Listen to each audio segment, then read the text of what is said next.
ડેસર નજીક કપચી ભરેલું ડમ્પર નાળામાં ખાબક્યું, ચાલકનો આબાદ બચાવ। વડોદરા જિલ્લાના ડેસર તાલુકામાં વાલાવાવ ગામ પાસે કપચી ભરેલું ડમ્પર અકસ્માતગ્રસ્ત થતાં નાળામાં ખાબક્યું હતું।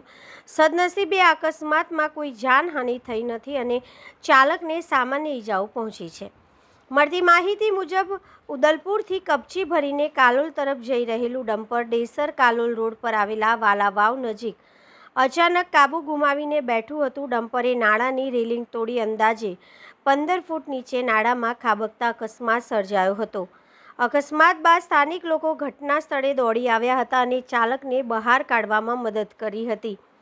ચાલકને સામાન્ય ઈજાઓ પહોંચી હોવાનું જાણવા મળ્યું છે અને કોઈ જાનહાનિ થઈ નથી।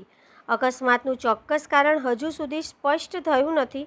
સમગ્ર ઘટનાની જાણ સંબંધિત તંત્રને કરવામાં આવી છે અને વધુ તપાસ હાથ ધરવામાં આવી રહી છે।